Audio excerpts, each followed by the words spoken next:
Well, Princess Simakade is today expected to enter the royal kraal at Enyokeni Palace in Nongoma. The move is viewed as somehow undermining King Misuzulu's ceremony, which will be held next week. To discuss this further, we're joined by cultural expert and UKZN lecturer, Dr Gugu Mazibuko. Dr Mazibuko, thank you so much for joining us this morning on this morning's program. I suppose let's start with, culturally speaking, what is the significance of a monarch entering the kraal? Good morning. And thank you for hosting me. The coronation is very important, although it is just a formality of whatever has happened, because in the Zulu culture, when the king passes on, there is no vacuum. So the moment the next king is announced or his name is mentioned, that's when the next king ascends the throne. But there are a series of cultural rituals that precede the actual installation. But the installation or the coronation is the climax of all other rituals and customs. But already by that time the king is in the throne. So in the lead up to this particular significant event, Dr. Mazibuko, we've learnt that what we can expect to happen during the entering of the monarch in the kraal at Enyokeni Palace is a communication of sorts with the ancestors, an acknowledgement of sorts by the ancestors of the monarch itself. I'm wondering if you could just talk to us a little bit more about that and what kinds of cultural practices we can expect to actually take place once the king arrives. Well, those are sacred spaces. The kraal, ukungena esibayeni, is a sacred ritual that precedes the coronation. But however, each and every mostly kings' palaces, they have cattle kraals, izibai. So the reason why I say so is because when we talk about communicating with the nation's ancestors, the nation's ancestors, they are in all the palaces. But in this case, the king is already in the throne, which is King Misuzulu Gazwelti.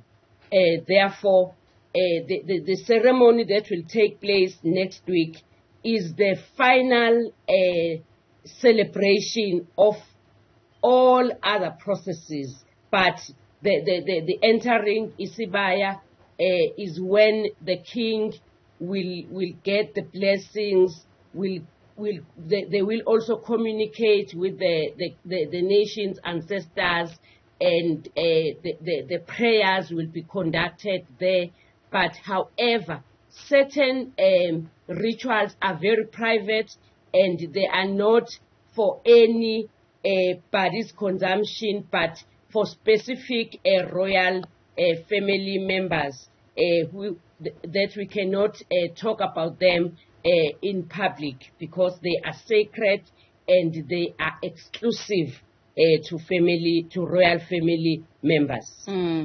Now, in the lead up to the coronation, we've seen other celebrations being marked by the monarch, including his marriage ceremony that we all were able to publicly witness. But at the same time, there's also been sort of disharmonious events taking place within the royal Zulu family in the lead up to the coronation. Once the king actually enters Esibayeni and the coronation ceremony itself takes place, is there a hope amongst the Zulu people that this will finally bring some kind of a peace, some kind of alignment and accordance within the royal household, given some of the developments that we've seen of late? Maybe let me just go back a bit and say that this is not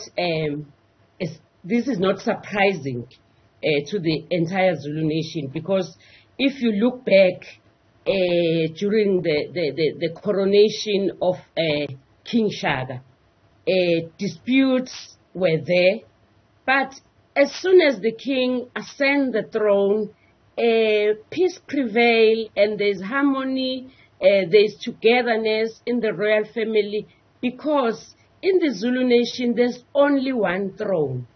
So there's only one king. This is not the first time it happens. We can also go back to the battle of Indondakusuka between King Cetshwayo and his brother Mbuyazi.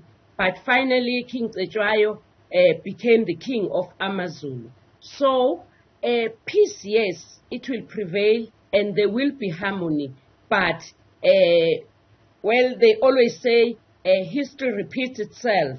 But at the end of the day, when the king has been coronated, and because the coronation is just the issuing of the certificate, but all the most important rituals and customs have been performed, and the last one that will take place next week is the final one. But the king is already, I can never leave that behind, that the king is already in the throne. As I have mentioned earlier on, that there is no vacuum. When the late monarch is buried or achalwe, then immediately we had the Queen Mother, the regent Queen Mother, and King Misuzulu was announced. So he's already in the throne, and all the formalities will just stamp that he is the king officially, because he is the constitutional monarch. Therefore, there is the place for government to endorse, because of that, the king is the constitutional monarch.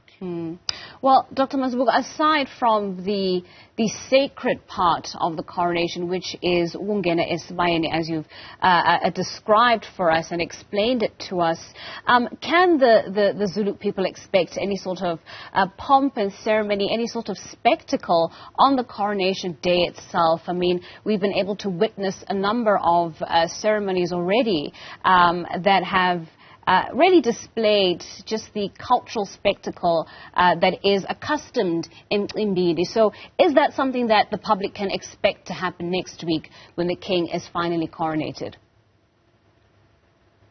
Please, Doris, come again. I was asking about the general splendor and spectacle of the coronation day. Can we expect something similar to the traditional ceremonies, the celebrations that we've seen in the past?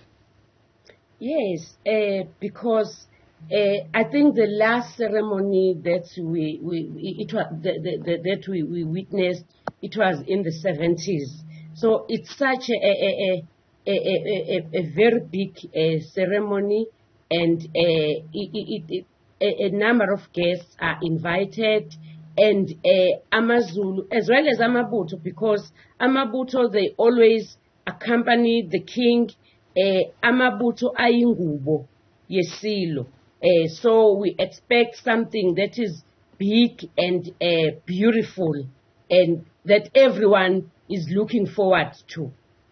All right, we're going to leave it there. That's cultural expert and UKZN lecturer Dr. Gugu Mazibuko helping us to unpack the king's upcoming coronation.